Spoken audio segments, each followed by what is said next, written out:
All right. What up? It's your boy, Matt Mason. And today is it's always a special day on the oh my gosh, on the High Rocks Rundown Race Brain Edition. But today it's a very special day for your boy because I get to interview not only a Bass Pro bro, he is also a DECA World Champion. He is a High Rocks North American champion. If you listen to the show, the other show, which we won't talk about because we don't care about OCR here, Bracken thinks this person should be in the top 20 all time of OCR athletes. And last week, Am I not? in my 5K run, Bracken told me that on his day, this dude can beat anybody in hybrid or OCR. He's also a personal friend of mine. And heavy disclaimer, my coach for all things hybrid racing. I've got Ryan Kent. Ryan, what's up, dude? Well, dude, I've been on many podcasts, and I got to say that's probably like top 3 best intros I've ever had. That was top notch, dude. I appreciate that. Right. That's yeah. I mean, it's sometimes when I hear that stuff, I'm like, wow, like I have accomplished a lot. Like that feels. I did that feels shit. really good. Thanks, dude. That's me. That's appreciate me. that. Dude, I got a question. I got a question. Yeah, Is this podcast separate from Race Brain? Because when I type in Race Brain on like Spotify or Apple, I can't find these episodes. So what would I have to search? You'd have to search the High Rocks Rundown. So technically this show is at the beginning of the year we split. So this is a separate it's the same feed on YouTube, although we might change that, but on all other podcast streaming platforms, it is Race Brain or the High Rocks Rundown Race Brain. So we split. So it's a separate like a show separate now. entity. Yeah, our boy Rich, he told me to spread my wings and fly at the beginning of the year. So we out here, dude. Before we get into whatever you want to talk about, how are you doing with this? Is it a huge time commitment? Is it overwhelming? What's it been like for you?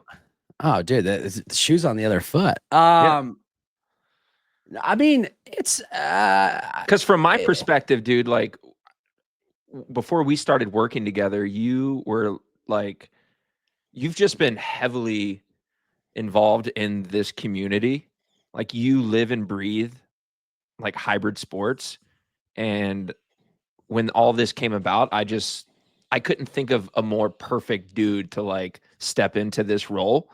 Someone who really drinks the Kool-Aid, and is just like about this life. But I'm just curious because like once you start doing it, it's like, wait, whoa, this is more work than maybe I anticipated going into it. So I'm just curious kind of where you're at with it all. Yeah, I mean, I love it. My wife loves it too because it finally gives me an outlet for all of this useless information that I hold in this big old dome of mine. Well, it's not useless to us, but it's not exactly a cool party trick. No, I mean, all jokes aside, man, like I love it. It's fun. Like I think it's been really cool to get to like know different people. It's been really cool to I feel like I do know a lot about the athletes in the space, and so to kind of like to bring a perspective of somebody who is in the sport but like not in the elites, I think that's been fun. And honestly, man, like we're talking about this the other day about like having hobbies, and I feel like hybrid has turned it hybrid has turned into my hobby. So it's like a cool outlet to be able to kind of bring all of it together, so like yeah, it's work for sure, but like I enjoy doing it. Like I look forward to getting to record each week and to get to have these conversations and just all the people I've met along the way. So hell yeah. Nice, dude. It's been cool. All right, dude. Open this little drink here. You ever had one of these? This is called banana water. ESN or not? This is not ESN. I got this from like one of those one of these hippie stores. I haven't seen you drink a non-ESN related anything in months. Loyal to the brand. Loyal, dude. Loyal. We're out here, dude. Shout out Benny. I've been trying to get Meg on the low to like, she's never going to listen to this, so it doesn't matter. But I've been trying to get Meg on the low to hook me up. I told her that I would just buy a pallet of ESN if Benny would ship it to me. And she keeps saying that she'll think, or she'll like, yeah, she's like, we could probably make something work. Maybe I'll slide into her DMs after this and be like, Well, yo, about that pallet. I can't talk about, contract specifics, but I do not. I get a healthy amount of supplements every single month, and I do not consume all of those in a month. It's almost like impossible. So maybe I'll just, order a little extra, send it your based way. on, I think that the initial number that she shared with me of how much it would take, I don't think I could consume that many supplements. I think it would last me a long time. So, but anyway, before we get too off track. All right. Dude, So we've been playing this game with dude, people. let's just get more off track because I'm playing with this light right now. Look, wait. See, oh yeah, dude, I got this this. dark? Yeah. So I got one of those lights where I can control it from my phone. Yeah, dude, your And setup has like drastically improved. Did little Sarah bit help you with better. that? Did she help you with that background? No, we just moved things around in our bedroom. So now my camera's just facing a different wall than it previously was. Sarah's got good design skills. You can let her, because I know that wasn't you. Dude, have you not seen my garage? My gym is like, it's beautiful. yeah. Who set that up? I think I'm thinking, honestly, I'm thinking about going and opening up a business, like a garage gym business where people contract me out to come organize their home gym. I'm like, half serious, half not. I doubt that there's many people listening to the show that don't already know who Ryan Kent is, but in the off chance that you don't, go search Drop the Hammer on Instagram and you will have Garage Gym Envy. I have Garage Gym Envy to the point where dude got, I think you're sponsored by them. If you're not, let me know. Sponsored by Mod Tub. And so we got a mod tub in his garage. And I literally DM'd him right away. And I was like, dude, how big is that? I need one. And before I could even he could even give me any answers, he's like, it's funny. Your wife already texted me and was like, when Matt asks about this, the answer is no. The answer is no. Well, dude, I'm in a fortunate position where, people do send me free stuff a lot of the time. And if it's not free, it's normally just like, hey, can you make a few posts about this and we'll send you this thing. And every time I think I have no room left in the garage for anything else, I somehow find a little bit more space to fit new toys. And that's exactly what I did. I had to actually just move the ping pong table out of the garage. Dude, there's a ping pong table in there? I got a ping pong table, dude. We get down. Damn, dude. Well, you're getting ready to have your second child, so it's not going to happen soon. But maybe in the fall, after you all are adjusted, we can convince Sarah to let me come out for a week for training camp, and we'll train and play ping pong. Well, dude, I think you should just bring your fam too. We have a couple spare bedrooms. I mean, we could make that. Oh, hell yeah. Bring Jack. Yeah, dude. Yeah, come dude, hang out, man. Do a little training camp out in Carolinas. And right now it's like, dude, it was almost 80 degrees here today. So I know you're jealous. Yeah, I am jealous because I've got to do my second Ryan Kent workout of the day right after this. And it is 19 degrees outside and I can't run on a treadmill again this week. So I'm going to brave the cold. Do you wear a headlamp when you head out and stuff when it's dark or no? No, I probably should. I've got reflective gear, but no headlamp. Which I probably should though. Milwaukee drivers are crazy. I have almost gotten smoked more times than I'd like to count because people just don't care about stoplights, especially at I guess it's a three-way, so like a main thoroughway and then like an artery street effectively. So to the point where I now have these people, I'm not sponsored by them, but I do have a discount code. So I don't know if this is an ad or not. H2O Audio. I finally got some like those the open ear headphones so that I can hear what's happening because like there have been multiple close calls. Actually, earlier this summer, I landed on the hood of a 17-year-old girl's car because she did not see me. She did not stop. And I had to jump up and land on her hood. She was pretty crazy, dude. Yeah, she was pretty shaken up. But I think she learned a valuable lesson that day. You should have sued this girl. I should have. I should have. But you know what? She literally was 17 and I felt very bad for her and I wasn't hurt. And so hopefully she learned a lesson and told all of her friends. So anyway, moving on. I've been playing this game with all of my guests, and I think you'll like this one. So you've probably seen me and Rich joke about it. It's the High Rocks over under. I think you guys have played a little bit on RMR. So I've got a couple of athletes for you or famous people. I'm gonna set Okay. a line, and I want you to tell me if you think they go over or if they go under in a High Rocks Pro. Okay. All right, first one, because I believe he actually did a High Rocks, but I think it was doubles. And I know you were a fan because if you've been following Kent, big Washington Commanders / Redskins fan. So High Rocks Pro, Alfred Morris, over under 68. Solo Pro solo. over. Over. Okay, how far off am I? I think you are a good 15 minutes off. Ooh, so you think he's like a 123 guy? I think if he broke 80 minutes, I would be impressed. Okay. I think you're forgetting how legit a 68 Pro is. All right. That's All right. pretty all right, solid, let's see. dude. All right. So let's see if I can rein it in now. Okay.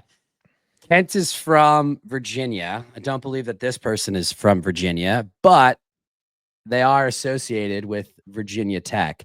In his prime, Michael Vick, over under 73.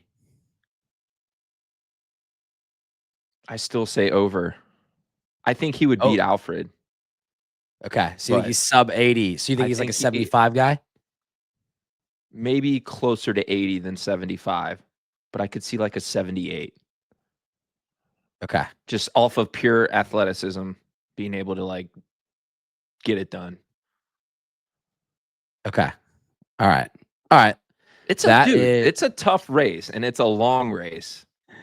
And if you're not prepared, I mean, I've seen it totally dismantle some of the fittest people, across other disciplines. So I don't think those guys would be immune to that. Yeah. Yeah, that's fair. Okay. All right. So last one, and then we'll get into the good stuff here. We got to stick on the Commanders game. So dude is definitely in shape. We know that he's strong. The NFL Rookie of the Year, Jaden Daniels. I think we got to be aggressive on this one. Jaden Daniels, over under. I'm gonna go back to 68. That feels right. I mean, Rich is out here saying Saquon's good for the world record. Well, so the only issue with Jaden is, and I'm getting ready to call him small, but he's still like 6'4", huge. He's still massive, 210 or something like that. But compared to like all other football players, he's pretty tiny. But man, I don't know. Obviously, I'd be pulling for him to do it, but these guys are not meant to do endurance sports. They are fast twitch, full throttle, and when the gas tank is empty, man, it's out. So all right. So over. But I would put Jade. I would if I had to rank them: Jaden, Vic, Alfred. I think that's probably fair. All right, man. That was a fun game. Yeah, it is a fun game. I like, sometimes whenever like it'll just like happen randomly. Rich and I'll just like text each other just like a name and a number. We've gotten some good ones, so I'll throw you in on that. All right, dude. So I think you were kind of like ubiquitous with hybrid sports at this point, but I don't know that like a ton of people know necessarily the origin story. We don't need to like go all the way through it, but you ran in college, correct? Yeah. Yep. Cross country or track? Both. Oh, okay. Now, what was your track race? In track, I started out with the 800 and 1500 and moved up to the 3,000 meter steeplechase and the 5,000.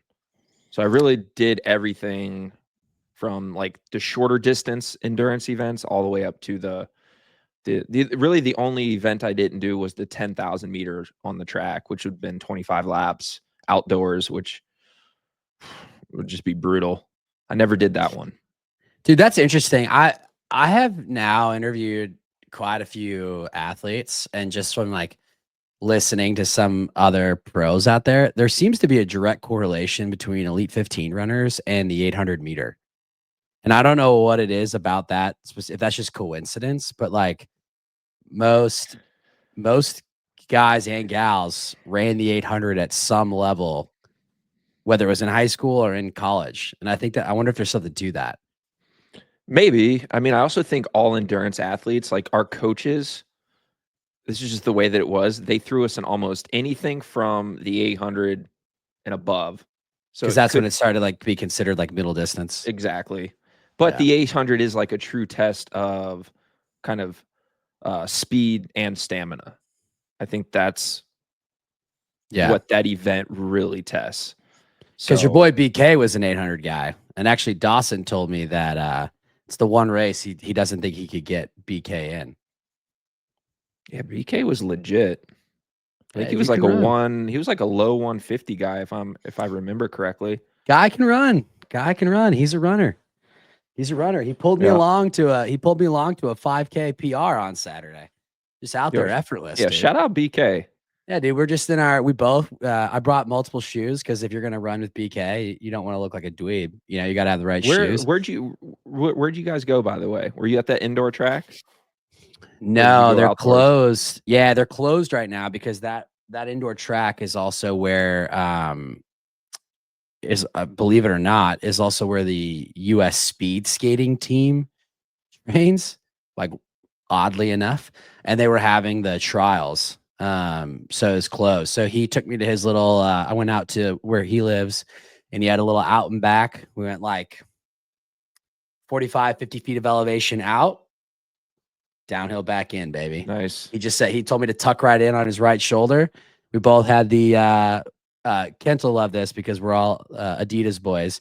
We both rocked the Adidas Adios Pro 3s. Nice. Just clipping, dude. Yeah. Just banging out some miles. So yeah, shout out BK. Good dude. Okay, so you ran the 800. Was your main race the steeplechase though? Yeah. Okay. Yep. And then you also did the 5K, and then you ran cross country, which in college is what, 8K? 8K. But then championships is 10K. Is that right? Yeah, we did a 10K. Once you got up to regionals, it moved up to a 10K. Yeah, Dawson tried explaining that to me, and I don't quite understand it. All your races all year long are 8K, but then the biggest race of them all, we're going 10K. Yep. It'd just be like if Hyrox World Championships was like, hey guys, by the way, at Worlds, it's a 10K. Right. Doesn't make I don't know. Doesn't make any sense. Yeah. All right. What was your favorite race? So you ran track and you ran cross country, but like which is your preferred distance? Man, I had the most success. I won a conference championship in the steeplechase. So as far as success goes, woo! I would say the steeplechase, but I think I did pretty well in the 8K and cross too. We did a couple 6K races as well, like certain invitationals or meets would be 6K. So I kind of really excelled in that 6 to 8K range. So, not like crazy long, enough distance to where, I don't know, I was like really good at, I don't know, like 10K was okay, but there was a point, I just don't think I developed my endurance to the level that I needed to at that point in my life to really exceed at something at the length of like a 10K. So that, 6K to 8K was just really a sweet spot for me. Yeah. And that's just like still kind of true to this day, right? Like I believe, wasn't it last summer that you ran like a 15:30 5K? Not last summer. It wasn't? What'd you run? I don't think so. It's been a little bit. Didn't you just race like a state champion high schooler? Yeah, but I didn't. I was 16:30. Oh, 16:30. Okay. Yeah. Yeah. I haven't officially gone under 16 like in an actual like road race or something that's actually, being timed in quite some time, in a while. Doesn't mean I'm All right, not but like if ever you far off stopped, from it, but if you stopped training for hybrid and you're just like, dude, I'm a 5K runner now. What do you think your ceiling is right now? at the weight that I'm at, probably like 1550. Okay, so you think you can get under 16? Yeah. Yeah. Okay. What about 10K?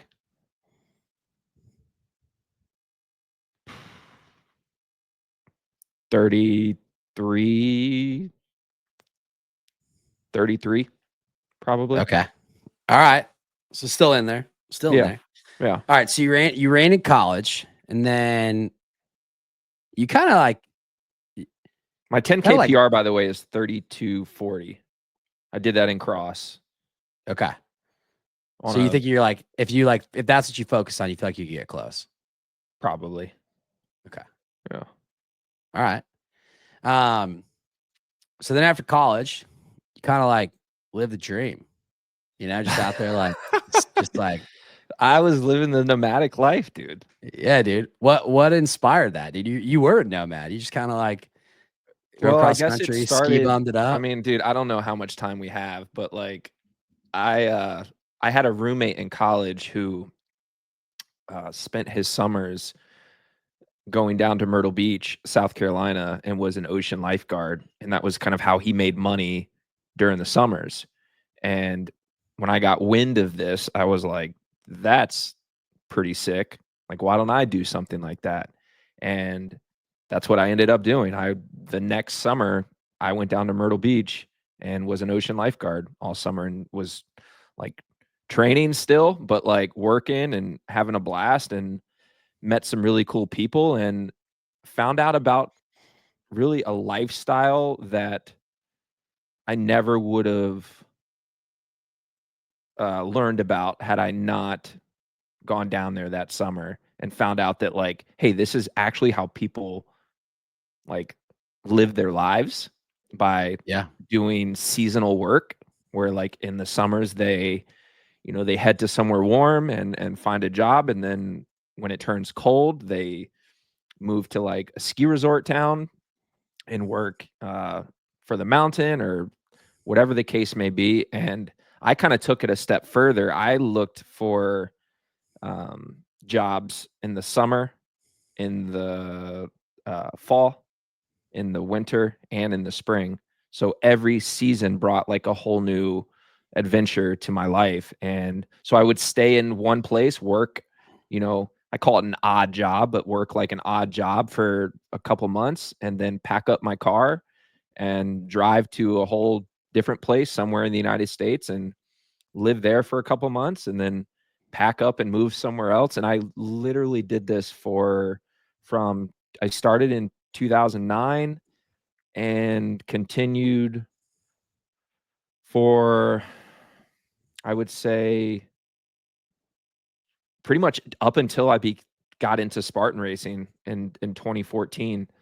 So a good 5 years, I was just kind of like hopscotching around the United States, and had some really, really cool experiences, met some amazing people that I'm, still in touch with today. And I think somebody like myself, who grew up very conservative, family didn't travel much, we didn't ever went on vacation.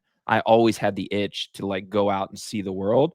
And this was like my opportunity to do that. And I was living very minimally, like everything that I owned, I could fit in my car. I didn't make a lot of money, but I didn't need a lot of money. It was all about just making memories and like having a good time. And then, some people end up getting stuck in this lifestyle and they live it, for much of their life. And, for me, it was like, okay, like I could sort of feel like I was growing out of it, and was like, all right, I need to, like, if I want to have a family and like have a career and make some money, then, I should probably actually climb the corporate ladder in one of the ski towns I lived in, where I met my wife, Mammoth Lakes, California.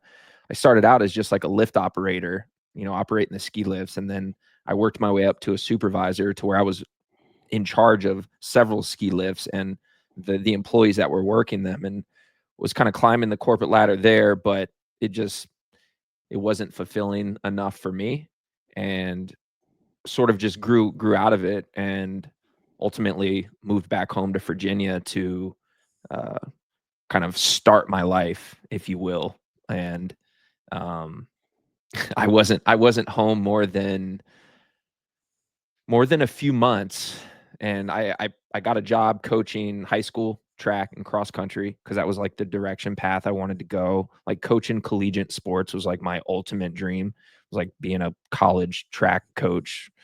So, was doing what I could to push myself in that direction. And again, I wasn't home for more than a few months, and found out about this thing called Spartan Race, which was an obstacle course racing company that put on a series around the United States, around the world, and you could make money off of it. You can get sponsors, and my background of running mixed with strength training just really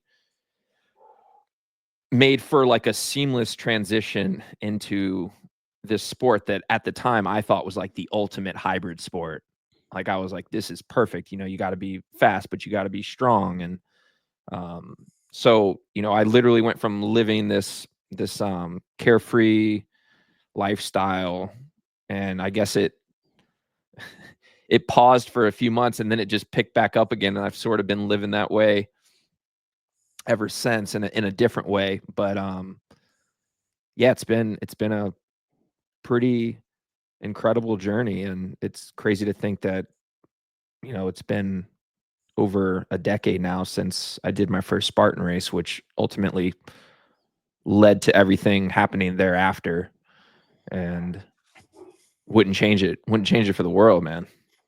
Yeah, man. So maybe for the sake of time, Kent had some big Spartan races.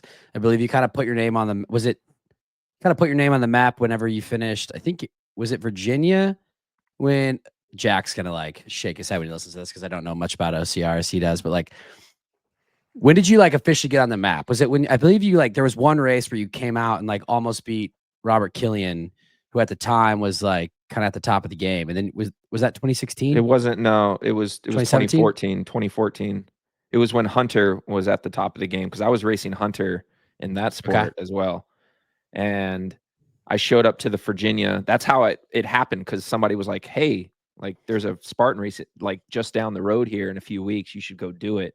And I looked it up on the internet and was like, oh yeah, I'm about to fuck people up. Like this is my shit. But I didn't know at the time, I didn't know who Hunter was. I didn't know who this guy Matt Novakovic was. These like really talented athletes. Matt was a world-class mountain runner, and this Virginia course was on a ski resort, so it had a couple thousand feet of elevation gain.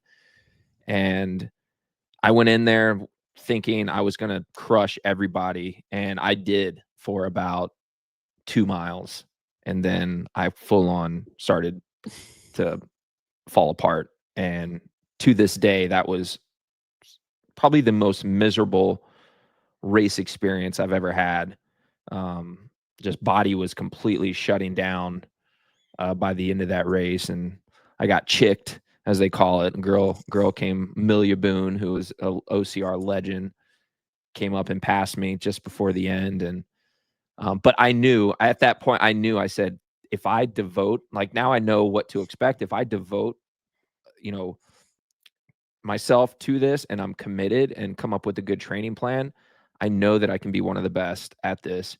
So I had about a 3-month gap from that first race in Virginia to my next race in South Carolina, which was on like a BMX motocross course, but also kind of went through the woods. But it was all like ATV tracks, and a lot of just like quick little 20-foot gains and then 20-foot drops. And that was a lot of the terrain that I trained on was very much similar to this style.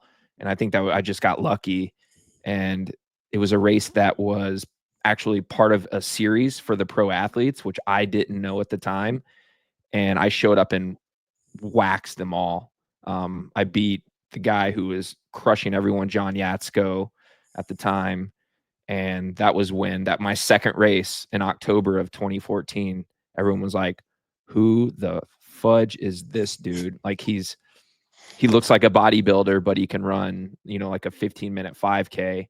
And literally from that race on, well, actually, to add to that, the next weekend was another race in Dallas, Texas, which was another series race. And people were telling me, hey, you need to show up to Dallas to kind of put yourself out there again and show that, like, hey, this isn't a fluke. And so I didn't have a ton of money. Again, I hadn't really worked a real job, but I made $2,500 from winning that race in South Carolina. And at the time, they gave you the money on the spot. They wrote you a check, and I took it to the bank and had $2,500 in my bank account. And I took some of that money and I bet on myself, flew myself to Dallas, Texas the next weekend and won again. And then that was when everything changed. I got contacted by Spartan Race. They said, hey, we want you on the pro team. We're going to fly you around the country to compete in our events. And, and then sponsorships came after that. And then, like, within 6 months, I was a full-blown professional athlete, making all of my money off of either prize money or sponsorships. And I was living the dream. That's all all I ever wanted to be was a pro athlete. And I was getting an opportunity in my late 20s to live out a childhood dream. And I was not going to let this slip out of my hands. And I gave up everything to pursue that. And I guess in some regards, I'm still on that same path, which is, I guess, pretty cool. Yeah, that's sweet, man. I actually didn't know that. I didn't know that's how it started in 2014. So was being on the Spartan Pro team and kind of going pro with Spartan, is that how you wound up on the selection? Or was that I guess separate? in some ways it was. The selection was a TV show in 2016 where they took 30 civilians and put us through special forces training. And but every person on that show came from a certain specific athletic background. Like there was like former NFL players and just like all kinds of athletes that had a history of doing hard, intense stuff. And I think maybe they found me through the success that I had in Spartan. So they, reached out, and obviously I was like, yeah, I'm down for this. And I mean, yeah, I was one of 4 people. We started with 30 people, and I was one of 4 to make it all the way through the entire course, which was, yeah, one of the hardest things I've obviously ever had to do in my entire life. And thank the Lord I was able to go home to my family afterwards and not have to go to like war or something like that, because I was absolutely traumatized and broken for really my Spartan race career took about 6 months to kind of get it back. I was just so physically and mentally broken from that experience that it took a lot longer than I thought to recover from an experience like that. Yeah. Yeah. So if you want to watch Kent, baby-faced Kent, if you can believe it, go look out for the selection. Yeah, I think they're on. You can watch some on YouTube, and then I think I think they're on Hulu as well. History Channel. It was the History Channel was the one that filmed it. Yeah. So okay, so when did you transition over to hybrid, and what was the impetus? Because obviously, successful OCR athlete, did that for a while. How did you wind up over in hybrid? Yeah, so in 2019, we were prepping for the World Championships, the Spartan Race World Championships, which were in Tahoe, and all of the big names that are, at least, myself and Hunter, another guy, Isaiah Vidal, who is a great CrossFit athlete as well, done some really impressive endurance feats as well. We were all prepping for the Spartan Race World Championships in Lake Tahoe in September, but we had all gotten wind of this event called Hyrox that was coming over to the United States in October. So about a month after the Spartan Race World Championships, was this thing called Hyrox, and basically we all decided that we wanted to, at least the guys who thought that they had a chance at doing well in Hyrox wanted to give this a crack. And I think they'd put out like $5,000 on the line for anyone who could break the world record, which was held by Lucas Storath, who was also coming over for this inaugural race in the States. So, once that Spartan race season was over, it was like a quick 3-week, I think, transition, because the training for Spartan Race World Championships and the training for, the Hyrox was completely different. I was really thin. I was skinny because I was training for like a 3-hour mountain race with tons of elevation gain, and, wasn't doing all the necessary things to be ready for Hyrox. But yeah, showed up in Miami a few weeks after that and actually had a great race. I took about I gapped Hunter on this. I remember I gapped Hunter on this is when the sled push was 50-meter lengths, by the way. It wasn't 4 by 12 and a half. It was 2 by 25. Right? And the sleds were hard. Like, it was taking myself and Hunter 4+ minutes to get through a sled push. And I remember I gapped him by about 45 seconds on the sled push on that first race. And I was like, oh my God, I'm about to win. Like this, I got this in the bag. And then totally got humbled on the sled pull. And Hunter totally like gained all of the lead that I just gotten on him plus some. And now I was trailing him. So it was just like this race where nothing was ever certain, and I remember being so sore after that race. My first wall ball experience, it took me 7 minutes to get through the wall balls, but it was a very similar thing that I had gone through in Spartan, where first race, very humbling experience, but knew if I committed to this that I could be really, really good. And it really just kind of took the same trajectory that Spartan race did, but in a completely different sport 5 years later. And then COVID kind of happened. And in that time, races weren't really going on. So I had to, I guess, make a decision of what I wanted to do during this period of time where there aren't any races going on. And I think at the time I was a little bit burnt out from all the OCR stuff, that I was ready to pivot to another sport. And I initially thought Spartan race was like this ultimate test of the hybrid athlete, but after doing that Hyrox event, I was like, this is more of like what I'm after. So it was honestly a pretty easy decision for me to transition into this space, because this is how I've actually always enjoyed training. And I even would train some of the methods that I do for Hyrox, I would do for Spartan race, even though it necessarily wouldn't translate on course as well, just because I enjoyed it. So now it was like, okay, I can train the way I like to train and have it transfer to the course. And I've dabbled in some Spartan races, in the last 5 years. I think I've done 2 or 3 of them, just because they are a ton of fun and I enjoy them. But pretty much since that race in 2019, I've been all hybrid sports. I was doing Deca Fit too. And yeah, I mean, it's funny because now we've had the second 5 years of this sport. And I guess in some ways I think every 5 years I just get a little bit burnt out on whatever I'm doing. And I can definitely feel that in some regards now, to where like, okay, I've done all I can do. At least it feels that way. And I don't know, in some ways I'm like looking for a change or shake things up. And I don't know what that means. But yeah. Yeah, before we get to that, you were the first American male to go sub 60, right? I might have been New York 20. You did New York, yeah. because I'm looking. I've got your races. So Kent and Hunter are pretty good buddies. Fair to say.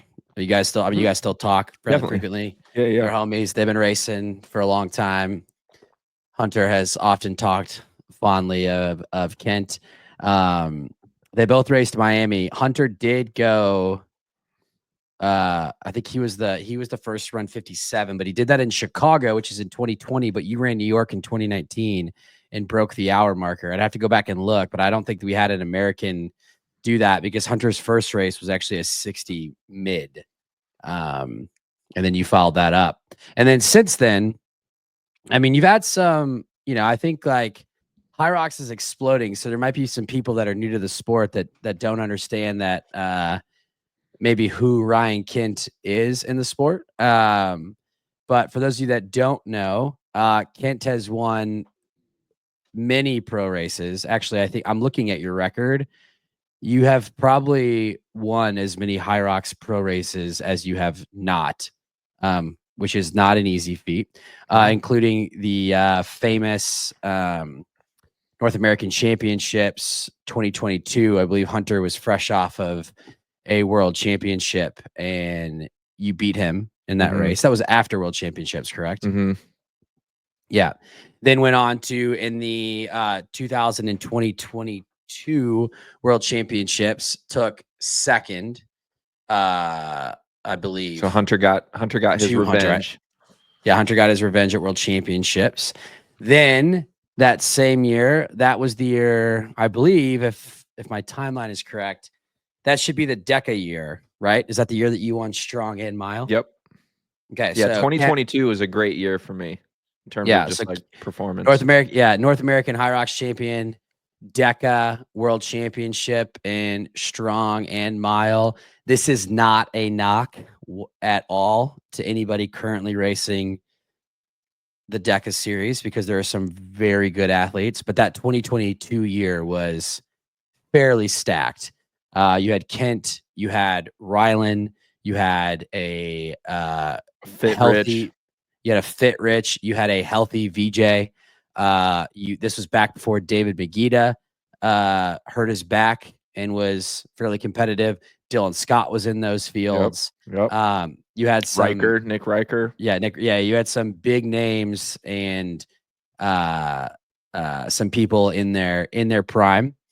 You focused on that. Then you came back. That was the year that I believe you, Rich, and Rylan took a crack at. We first cracked back at High Rocks was High Rocks Anaheim, which did not go the way that the three of you wanted it to go, but you did get into that elite race. That was I believe that was the infamous Chicago race where I think it was you and Sandy took it out like bats out of hell. Yeah. And then Magida and Dylan kind of ate up the field. Yep. And that was when people were like, oh, Kent doesn't have it anymore. He's losing it. And then he comes out in Houston 2023. Which was just 2 weeks after that, by the way. Yeah. Which I believe made you at the time, I don't think anyone had gone sub 57 and on an American. Nope. Hunter did once. Hunter had done it one time, but that made Dallas. That's right. He did do it in Dallas. He did in Dallas. That was the world record for a long time, I believe. And then, but no one else had gone sub 57 on an American course. And I don't think there was that many people who had gone. It was the fourth at the time. I think it was the fourth fastest time ever ran. Yeah. Yep. And then that took you into basically Anaheim. I was there that day. It was a big showdown. You versus Hunter. Hunter famously or infamously pulled out after you actually passed him on the sled pull. He pulled out and you were like, fuck this. This race is mine. Took off, ran another. I mean, we all know why he dropped out. Didn't want to catch that L. Yeah. I mean, I was there in person. No shade at our boy Hunter, but there was one person going forward and there was one person not. Exactly. We might hear about this on Here to Party Sports. Actually, there's no chance that he listens to this, so that's fine. And then you took that momentum into Manchester 2023 World Championships. You took fourth that day. And then, oh, you're go right. ahead. No. Well, there was Was the Dubai Manchester? race. Manchester was World Championships, I believe, where Toby like eked you out at the finish line. Was that 2022 or 2023? That was 2023. You're right. 2023, yeah. I get yeah. the seasons mixed up because they do like the calendar year. It's and then, really confusing. Okay. That's really confusing. Yeah. This timeline is perfect, by the way. Yeah. We're getting to it. And then you go over to Dubai, you win that race, parlay that into Chicago, the first Elite 15 race of last year, and absolutely dominate the field. I was actually a judge in that race. Shout out to my boy Pelayo. I had just started working with Kent as my coach, and luckily Pelayo kept it close enough that I got to watch that race because I was personally invested in the outcome. But dude, you waxed everybody, and that wasn't now like we look at. Well, I wouldn't say I waxed. Ryland gave me a good run. Ryland pushed you for a while, but I still think you got him by like 45 seconds. I think so. Yeah. I think it may have not been quite 45, but I mean it was close to a minute. But the point that I was going to make was right now we're seeing where some people aren't racing these Elite 15s. This is back when everybody still showed up except for Hunter. So Ronkovich was in that race. JK was in that race. Rich was in that race. Dylan Scott was in that race. John Wynn was in that race. Bo was in that, like all the names that you typically are seeing. And you pretty much gave it to the field that day. And then after that is when you probably, I would say, like, probably fair to say, like, that's when like the most amount of adversity that you felt in a while happened. It was shortly thereafter. Yeah, that this was October was the race. Was Chicago, and then obviously was training towards Vienna. And honestly, my fitness, I was like, yo, I'm about to, what I did in Chicago, I'm taking that to a whole nother level in Vienna. Like training was going so great. And then, yeah. And literally, I think it was a week before Vienna. Actually it was like 2 weeks. It's pretty close because I remember you saying no, I'm that telling you, it was 2 weeks that my mom called me and said, Yeah. "Hey, you need to come see your dad." I don't know how much longer he has. And I knew things weren't going great, but in some ways I was trying to stay distant from what was actually happening because I didn't want it to, selfishly, I didn't want it to affect my racing because I knew that it would. And then finally it just got to the point where I could no longer avoid it, and I had to face this incredible challenge. And like I said, training was going so great, and then 2 weeks before Vienna, my mom goes, "Hey, you need to come see your dad." And when I went and saw him, he was so thin. He had lost so much weight that the disease was just like eating him, and he had these sores on his body, and I could tell he was in so much pain. And it was let's just say it was a very hard 24 to 48 hours when I got there until, he passed away. And then, then a few days after he passed, I had to hop on a plane to Vienna to try to race. And I obviously wanted to honor my dad and try to win that for him. But it just like wasn't meant to be. And I've obviously completely accepted all of that. But the whole death thing, I've always had a fear of death and dying, and the whole concept of it all just like kind of freaks me out. Like just like the idea of like, all right, we're born, we live a life, and then like we all end up in the dirt. Like if that's what we all end up doing, what's the point of all this? And I've always struggled with that kind of idea about it all. And seeing my superhero look so fragile in his final moments, like it was like very much a traumatizing experience for me. And um, it's obviously taken a lot longer than I would have liked to get over something like that. But that's just life, man. And life doesn't care what you have going on. It doesn't care if you're in the prime of your career.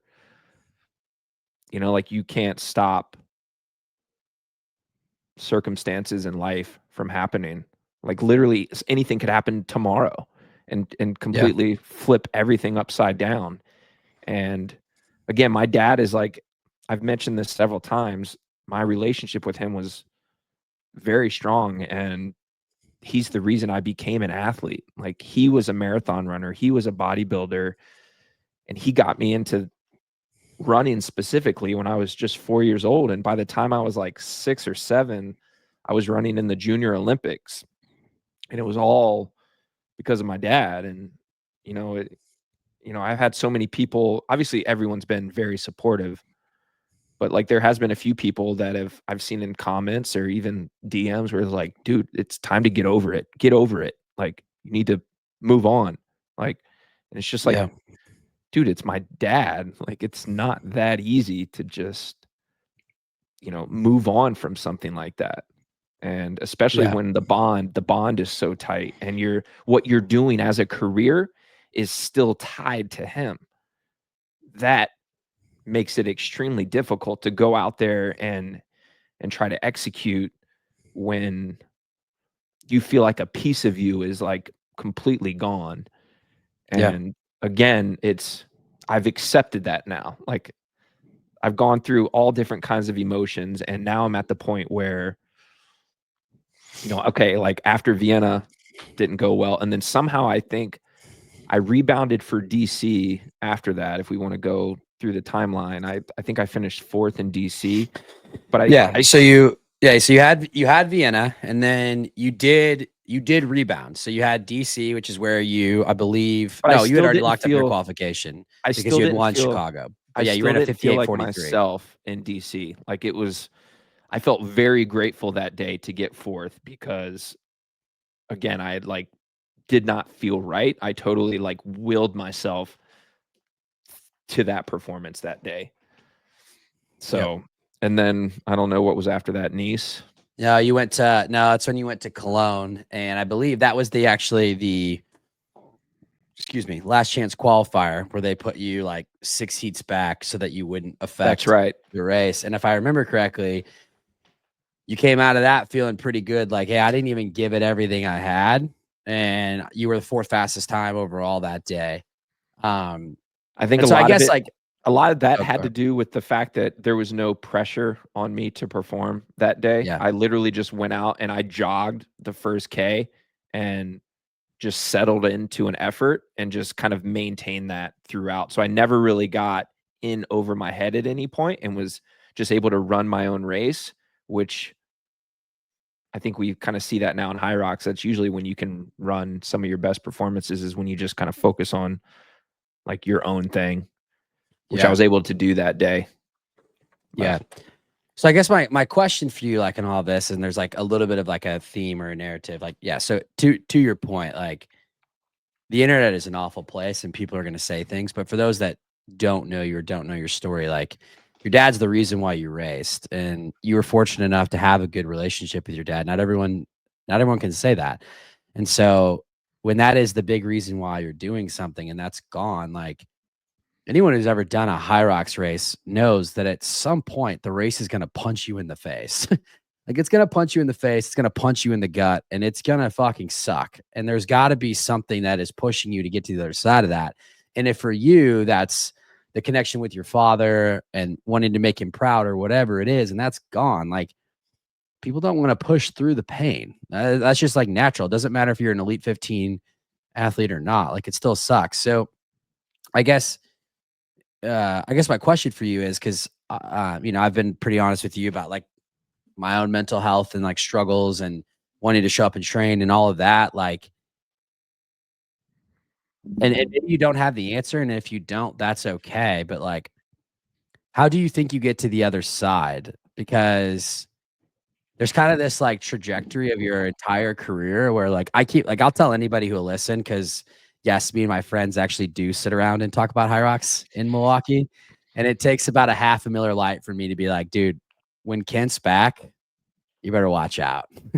Because it's not the fitness, right? Like it's not Right. fitness. Like you shared with me some of the workouts that you did pre-Vegas, including the infamous Mile High Rocks time.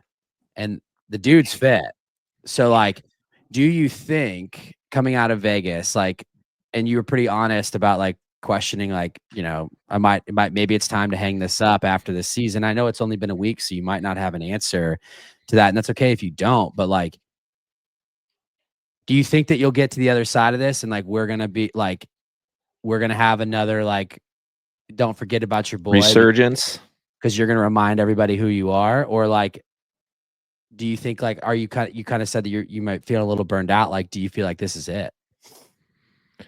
I am 100% optimistic and hopeful that I can come out the other side of this. And I sort of feel like it's my duty at this point to at least try, because what I'm finding out by being so open about this is how many other people are struggling with something very similar.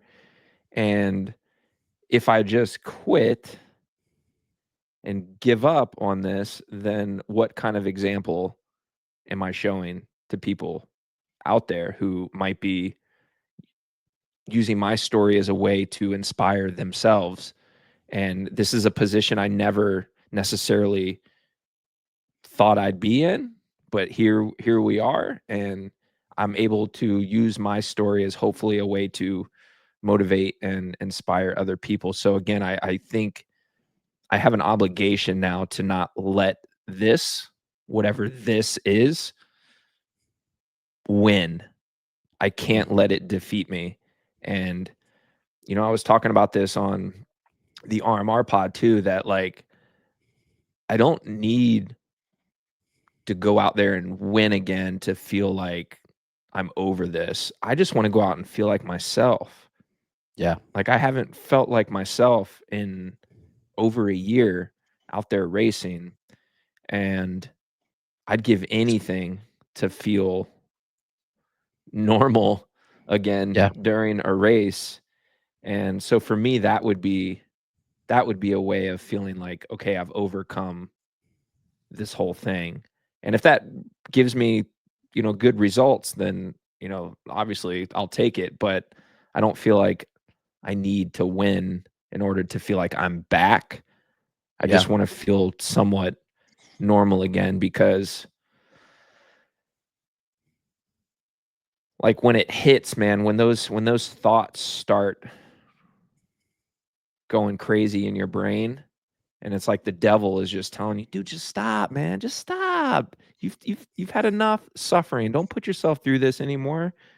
Just go sit down, dude. It'll all be over soon.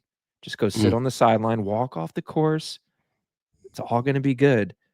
And like I gave into that devil on the shoulder more times than I would like to admit. And I think in this particular race, I chose, and not to say that I didn't have to deal with those demons again, because I did. I just chose to tell them to fuck off this time. And I don't care if you're going to embarrass me out here and make me look like a fool by finishing dead last. Like, I don't care. You will not Mhm. get the best of me this time. And I'm going to finish this race out. And, yeah, it was one of the coolest experiences I've ever had, like in a race at the wall balls, and knowing that I didn't have to rush to get them done. I wasn't in any hurry to finish. And, I was able to kind of take in the crowd a little bit and thank them for all the support when like the race is over. Like all the winners are over away from where I am. Like you guys don't need to be over here cheering me on still. And I think it was just a really cool experience for me to feel the love from the community, because I've been much of my life, I've just been a very much a one just like a one-person show. You know, like Yeah. even when I started dating my wife, you know, I told her, I was like, hey, Shout out Sarah. She's the shout goat. out Sarah. I was like, hey, just so you know, like I kind of like you, but like nothing can ever come in between like me and my training and my racing. Like that is like the most important thing to me, and been very much, you know, thinking I can do a lot of things alone and don't need a tribe behind me. And I guess through this whole experience, I'm learning that like, yeah, I can't do all this alone, and I do need help, and I do need support. And it's because of that that I feel like I'm like making the necessary steps to get through this. And I do think finishing the race was step one, you know, and now I can hopefully build off of that and, you know, start, you know, having little minor improvements each time I race. Don't feel like, okay, I finished a race, now I need to go win. Like, okay, we finished a race, now let's just go be in the fight a little bit more Yeah. next time, and then just continue to build on that. And I think that's how I'll end up kind of on the other side of this. But I think step one was we need to finish a race. And it feels pretty good to kind of get that monkey off my back, because yeah, I mean, I've had 3 DNFs in the last year, which do not sit well with me, because I've been very much a person who does not believe in that.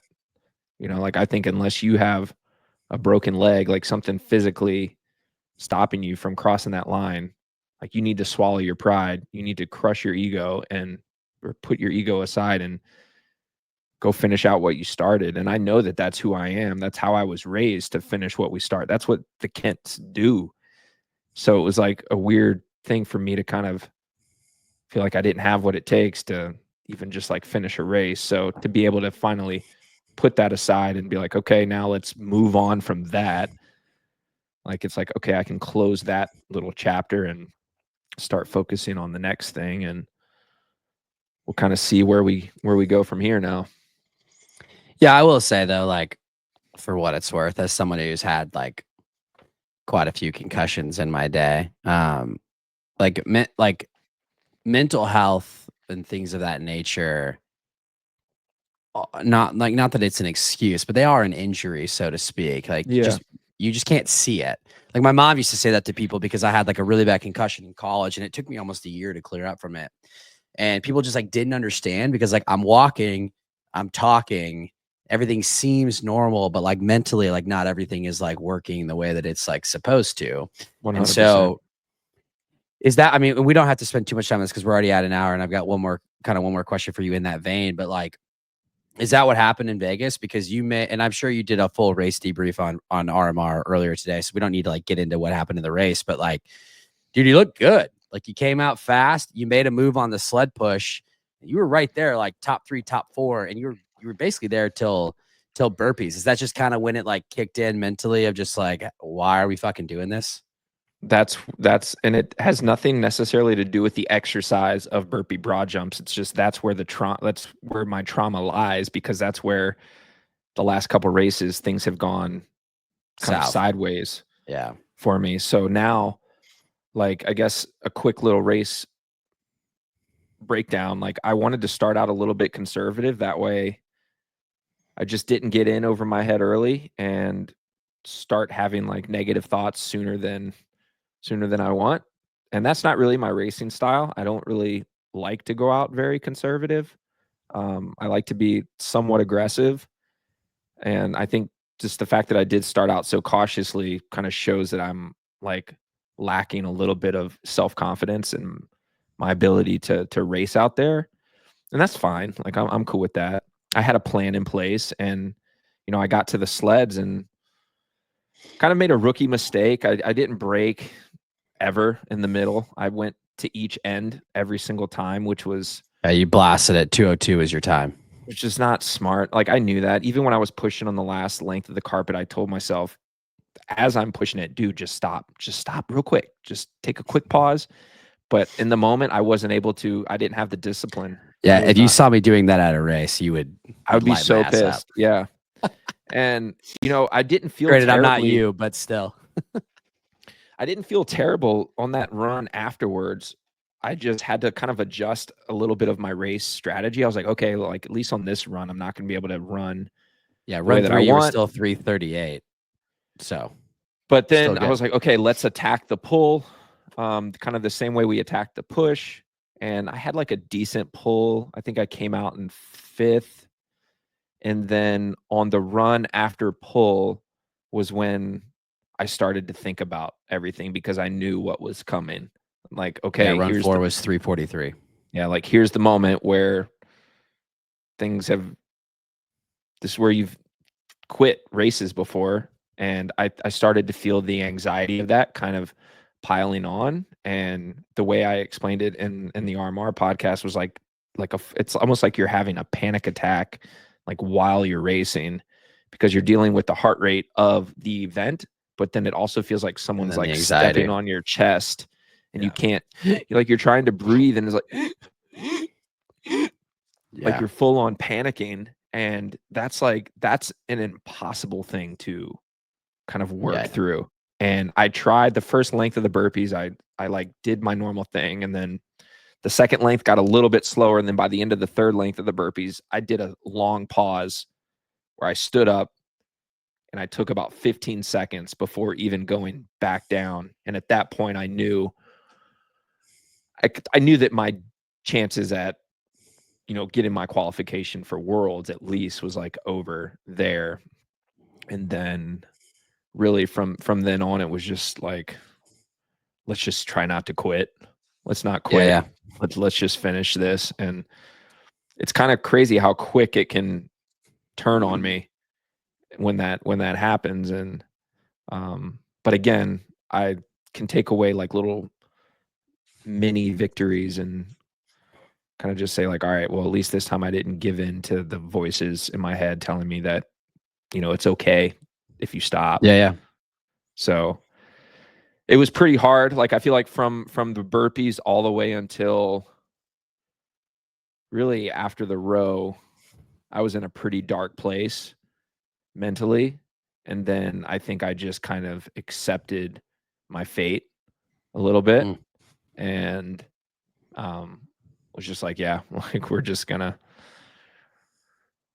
finish. And I mean, yeah, I mean, it's obviously extremely disappointing, extremely frustrating when you're doing things in training that you're as fit as you've ever been. And when you're as fit as you've ever been, like you're ready to compete at the highest level, but you're not able to showcase any of that on race day. So that piece is extremely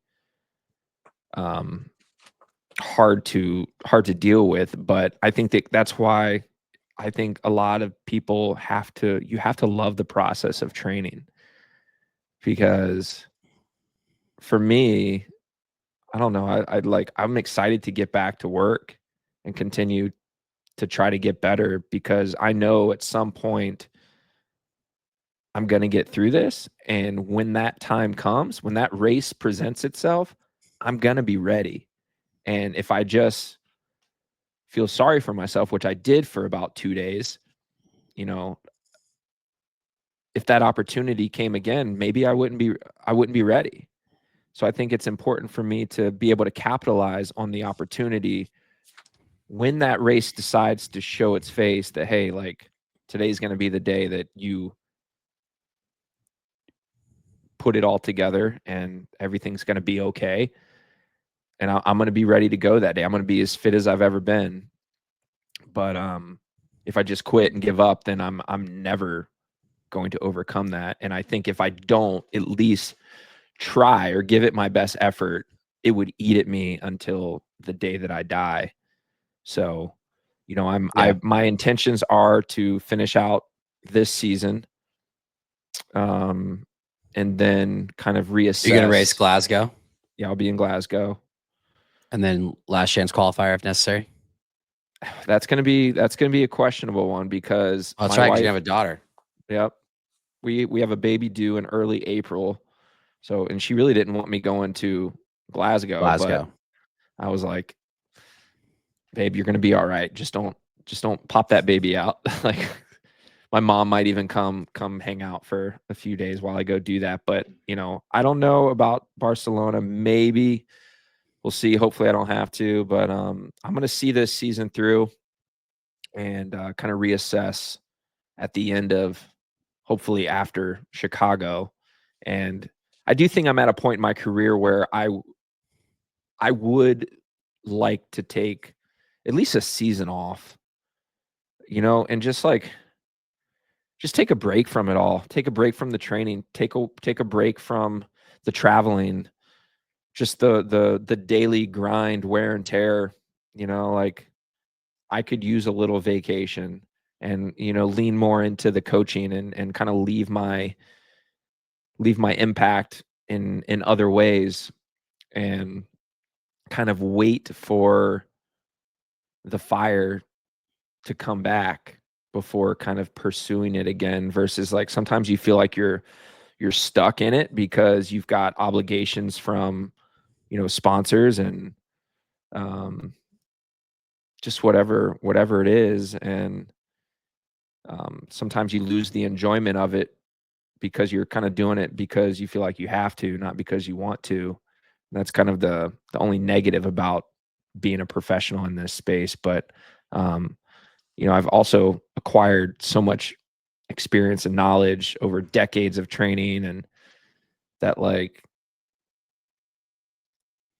I'm happy to kind of share that now with the community and have that be my legacy more than like trying to go after a High Rocks World Championship, which I think would be awesome, but like I'm content with not having that on my resume, because at the end of the day, all I ever wanted to do, I never set out to do any of this to really win a world title. All I ever wanted to do was be one of the best. And in my eyes, there's not a single person that has ever raced High Rocks at the highest level. There's not a single person that I haven't beaten multiple times. And that's enough for me to lay my head down on my pillow at night and be like, dude, like you may not have that title sitting on your dresser or wherever, but like that doesn't take away the fact that like you were one of the best to ever do it. And I think that's enough for me to feel satisfied about my career. So if it was the end, I could live with that, but I have this suspicion that it's not. I just maybe need to take some time away and kind of build that love for it again and then come back, because realistically, I don't feel any, I may be 39 years old, but I do not feel any sort of physical decline coming at all. Like I don't have any injuries. I don't, like, strength numbers aren't going down, like interval number, like nothing is showing that like, hey, like you're starting to drop off, other than, you know, race performance. But that's obviously the mental side, and obviously that's a huge component to it all, to it as well. Like you need to have, you know, a strong mind and mental fortitude, and if that's, you know, that can be a piece that takes people out too, not just the physical. So, you know, I'm remaining hopeful that that we can kind of overcome this season. And a lot of that is because of the support of the community. Like I said, after I posted that story after Vegas, you know, I received hundreds of messages. It was I like the whole flight home from Vegas, I was trying to just not even respond to the messages, but try to read through them all. And it was very, you know, emotional for me to read through them. And it was also very like strengthening for me to like read through them, because it seemed like everybody was just like, you know, like the quote that I saw the most was, you know, it's always the darkest just before the dawn. Like you need to see this through. And I know it feels like, you know, you're never going to get through this, but like you got to hang in there. So to feel that love and to feel that support from the community was kind of exactly what I needed to kind of shake off, slap myself in the face and be like, dude, like, yeah, like, what are you fucking talking about? Like, you're not going out like this. Like, let's get back to Yeah. work, dude. Like, there's still some things I Yeah. can do better. I'll never play victim. Like, I can work on my sleep. Like, my sleep hasn't been great. I can do better with that. You know, I can do better with my diet. I can eat healthier. You know, like I can probably be smarter in some ways with my training. You know, like there are things that I can do that are still in my control to try to have a better outcome out there. So, you know, let's fucking go do it. You know, that's where my Yeah, dude. mentality's at now. I love that. All right, man. Last question for you because I don't want Sarah to hate me. And this just like, and this can be as in depth or not as in depth as you want. And if it's too personal and you don't want to answer it, that's cool too. Something that you and I have talked a lot about is fatherhood and being a father. Obviously, both very close with our own fathers, and they've had massive impacts on us. But then we both are also fathers to little boys, and this is something that I've been thinking about a lot. Because my son's gonna be 5 months. I'm gonna get teary eyed just thinking about it. It happens way too Oh fast. gosh. Yeah, dude. I'm not gonna cry. Hey, I'm not gonna dude. cry. Real men cry, dude. That's right, dude. That's right. Um, do you ever think like is basing your way out of this? And the reason why I ask that is because like I almost feel like there's a parallel of like besides the fact that he's like the cutest kid ever. That video the other day of him like taking his bike at the wall was just like so funny.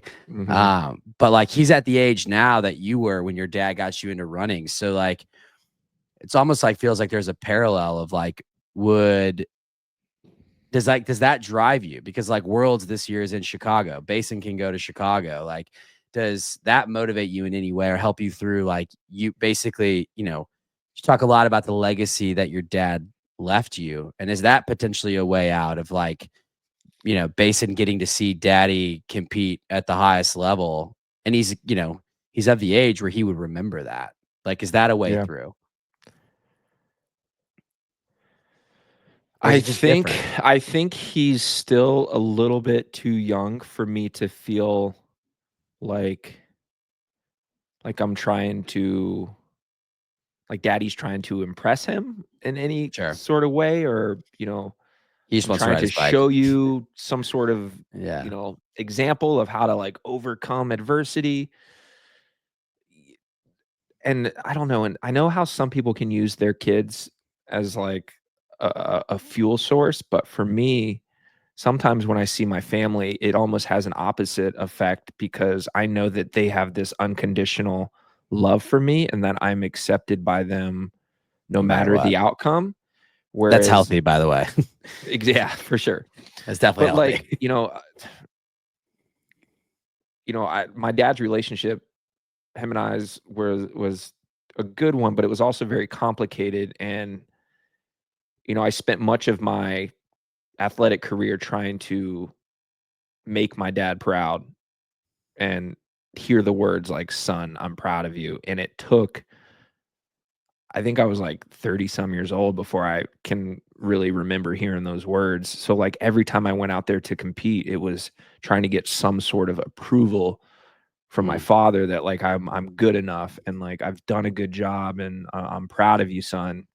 And I think it wasn't really my dad. It was just like the times that he grew up in. My dad was born yeah, in the yeah. 40s, and him and his dad they don't talk about their feelings, and Yeah, it was yeah. just kind of the era that he was brought up in. And I was always seeking that approval from him, and as maybe unhealthy as it was at times, it also breeded the champion in me. Yeah. And I don't want that for my son at all. Like it's because it just it's exhausting, and it's something that like looking back on, it's like honestly, like I knew my dad was proud of me whether he said it or not.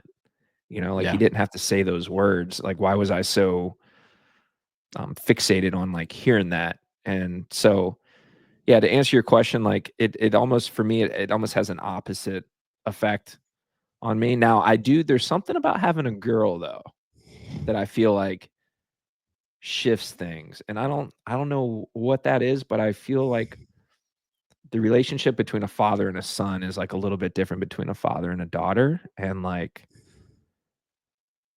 I just feel like it's just going to be a different relationship than, from what I have Yeah. with Basin compared to like what I'm going to have with Georgia, who is named after my dad, George, which is pretty cool.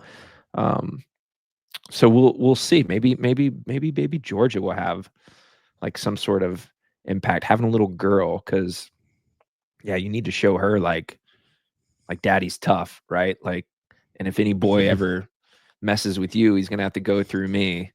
And whereas like Basin, it's like I know he's a boy's boy, and like he's gonna be able to stand up for himself and do all the things that dudes do. But I will say it will be cool one day to when he's old enough to where I really look forward to going on trail runs with Basin.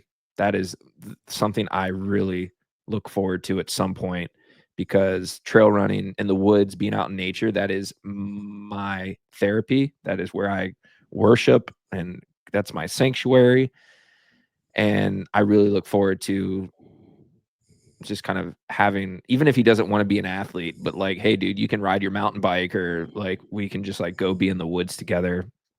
And I'm really looking forward to that. And I don't think we're far off from that, another 2 or 3 years, man. Like we can pretty much go out and do like anything together, which is going to be fun. Yeah, that's awesome, dude.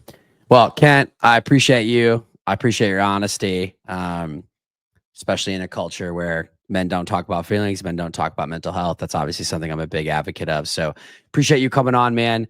Appreciate you just being honest. You want to plug any of your sponsors? I know you got them.